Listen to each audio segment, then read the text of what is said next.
नमस्कार प्रिय दर्शकों, आप देख रहे हैं ज्योतिष मंत्र। प्रिय दर्शकों, आज श्री हनुमान जी महाराज और भैरव जी का एक संयुक्त मंत्र जो वशीकरण के लिए भी है, साथ ही साथ शत्रु के नाश के लिए भी। दोनों शक्तियां इस मंत्र में साथ चलती हैं, साथ ही साथ अनेकों अनेक कार्य संपन्न करती हैं। खास करके शत्रु को वशीभूत करना हो, शत्रु को समाप्त करना हो या शत्रु का प्रयोग उसी पर वापिस डालना हो, किसी भी प्रकार की क्रिया है उसके लिए यह मंत्र प्रयोग किया जाता है। यदि बात करें विधान की तो मात्र 1 दिवस का ये विधान है। किसी भी शुभ योग सिद्ध मुहूर्त में इस मंत्र को एक रात्रि 1 बार 1 माला का जप कर लीजिए और उसके बाद 1 ही माला का हवन करना है।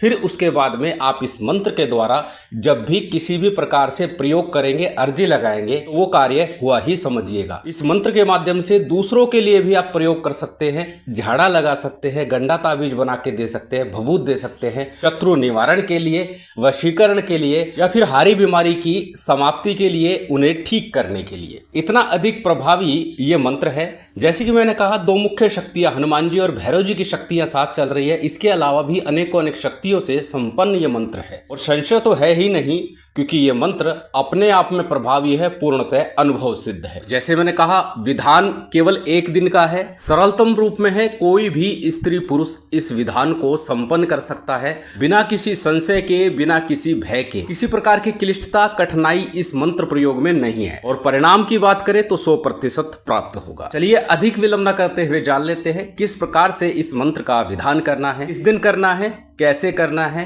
कब करना है। प्रिय दर्शकों, जैसे कि मैं आरंभ में ही बता चुका हूं, किसी एक दिन शुभ योग सिद्ध मुहूर्त में इस मंत्र का विधान किया जाएगा। संभव हो वो शुभ दिन शनिवार का हो, मंगलवार का हो, रविवार का हो, उस दिन यदि हम प्रयोग करते हैं निश्चित कारगर होता है। परंतु यदि आप वशीकरण के लिए प्रयोग करना चाहते हैं, शत्रु को वशीभूत करना चाहते हैं, कदमों में गिराना चाहते हैं, तो उसके लिए आपको ये प्रयोग शुक्रवार या शनिवार के दिन करना होगा। शत्रु को समाप्त करना है, शत्रु को सबक सिखाना है, उसकी क्रिया वापिस भेजनी है या फिर बीमारियों से निजात पानी है, तो उसके लिए शनिवार, रविवार, मंगलवार का दिन श्रेष्ठ होगा। बात यदि करें सामग्री की कि किस सामग्री के साथ में प्रयोग किया जाएगा, सभी सामग्री आपकी स्क्रीन पर है। श्री हनुमान जी महाराज भैरव जी के निमित्त जो भी सामान्य सी पूजन सामग्री है वो ले लीजिए। साथ में दोनों के लिए 2 हाजिरी अर्थात भोग लेने हैं और दोनों ही देव शक्तियों के भोग के साथ में इस साधना को संपन्न करना है। साथ में मैंने कहा हवन भी करना है। 1 माला का जप और 1 ही माला का हवन है। तो हवन के लिए भी जो सामग्री है वो स्क्रीन पर लिखी हुई है।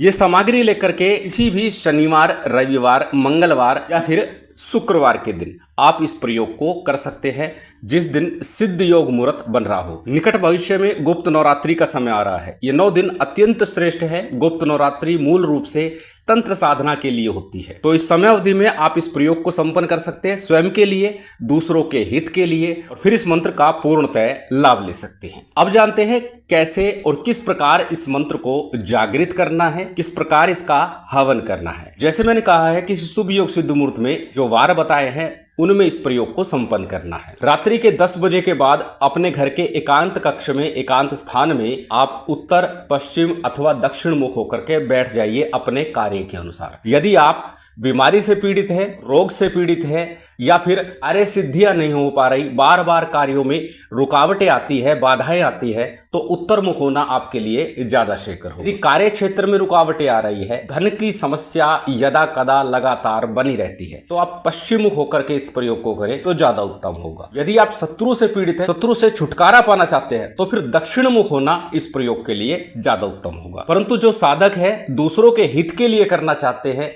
सभी कार्यों की सिद्धि के लिए उत्तर मुख होना ही ज्यादा श्रेष्ठ होगा।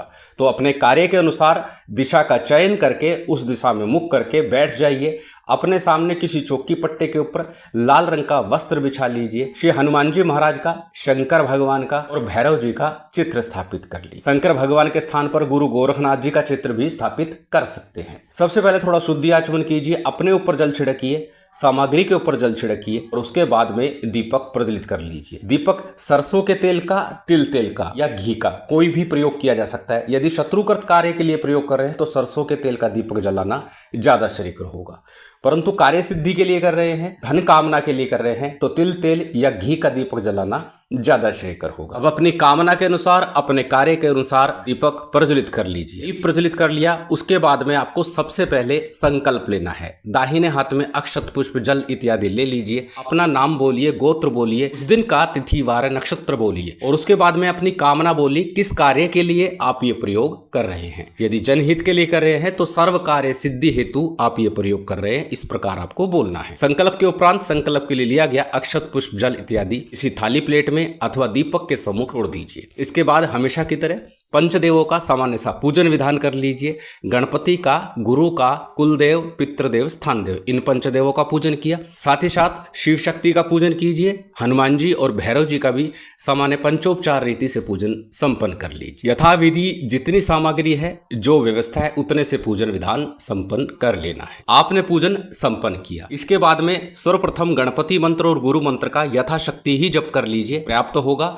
और उसी से लाभ मिल जाएगा। परंतु श्रेष्ठतम तो यही होगा, एक एक माला का गणपति और गुरु मंत्र का जप करें। यदि आप जनहित के लिए कर रहे हैं, साधक है, तो एक एक माला गणपति और गुरु मंत्र का कीजिएगा।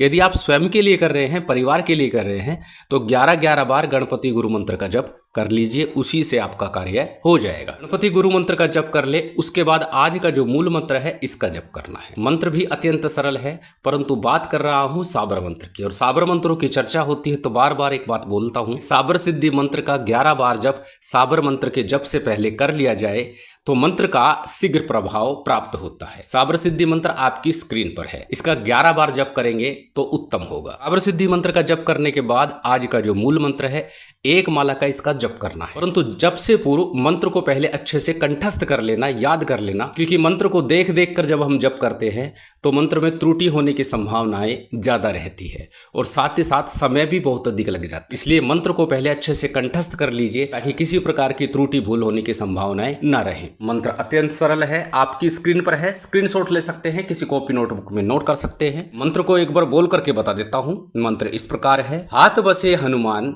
भैरव बसे लिलार, जो हनुमंत को टीका करे, मोहे जग संसार, जो आवे छाती पांव धरे, बजरंग वीर रक्षा करे, मोहम्मदा वीर छाती टोर, जुगनिया वीर सिर फोड़, उगनिया वीर मार मार भस्वंत करे, भैरव वीर की यान फिरती रहे, बजरंग वीर रक्षा करे, जो हमरे ऊपर घाव ले, तो पलट हनुमान वीर उसी को मारे, जल बांधे थल बांधे, आर्य आसमान बांधे, कुदवा और कलावा बांधे, चकचक्की आसमान बांधे, वाचा साहिब साहिब के पूत, धर्म के नाती आसरा तुम्हारा है। ये मंत्र है, पुनः कहूंगा, मंत्र को पहले अच्छे से कंठस्थ कर लेना। यदि कंठस्थ ना हो पाए, क्या करना है, भोजपत्र के ऊपर लाल चंदन से घी मिलाकर या चमेली का तेल मिलाकर इस मंत्र को लिख लीजिए, अपने सामने रखिए और फिर इस मंत्र का जप करिए, तो भी आपको शीघ्र सिद्धि प्राप्त हो जाएगी। मंत्र जब पूर्ण हो जाए उसके बाद में एक माला का इसी मंत्र से आपको हवन करना है। हवन सामग्री लिखी हुई है, क्या क्या प्रयोग करना है, किस प्रकार प्रयोग करना है, कि बहुत अधिक विस्तारित करेंगे तो वीडियो बहुत अधिक लंबा हो जाता है, बोरिंग हो जाता है। इसलिए सामग्री को अच्छे से देख लीजिए, नोट कर लीजिए और फिर उसके बाद एक माला का हवन कीजिए। जब एक माला का हवन पूर्ण हो जाए उसके बाद आरती कीजिए। दोनों तरफ जो भोग रखे हुए हैं अग्नि के ऊपर उसका भोग लगा दीजिए। भोग लगाने के बाद जलाचमन कराइए, क्षमा प्रार्थना कीजिए, आसन को प्रणाम कीजिए और फिर उठ जाइए। अब आपका ये मंत्र सिद्ध हो गया है, चैतन्य हो गया है, जागृत हो गया है। अब आप इसका प्रभाव ले सकते हैं, इसको प्रयोग कर सकते हैं। आरंभ में ही बता चुका हूं प्रयोग कैसे कैसे कर सकते हैं, किस किस प्रकार कर सकते हैं। प्रयोग विधि भी लिखित रूप में बीच बीच में दे दी गई है, किस प्रकार कैसे प्रयोग किया जाएगा, किस चीज के लिए कैसे प्रयोग किया जाएगा। इसलिए वीडियो को ध्यान पूर्वक सुनने के साथ साथ देख भी लीजिएगा। और ये बात भी मैं कई बार बोल चुका हूं कि प्रश्न करने से पूर्व वीडियो को पहले अच्छी प्रकार से देख लीजिए, सुन लीजिए, उसके बाद प्रश्न कीजिए, क्योंकि आपके लगभग सभी प्रश्नों के उत्तर वीडियो में मिल जाएंगे। अत्यंत सरल विधान, अत्यंत सरल प्रयोग विधि है, करके लाभ अवश्य उठाइए। शिव शक्ति की विशेष कृपा आप सभी को प्राप्त हो, यही कामना है। उम्मीद करता हूं आज की ये जानकारी, ये वीडियो आपको अच्छी लगी होगी। यदि अच्छी लगी हो तो कृपया लाइक कीजिएगा, शेयर कीजिएगा। यदि चैनल पर नए हैं तो सब्सक्राइब कर बेल आइकन बटन दबा दीजिएगा। जय माता दी, जय श्री राम।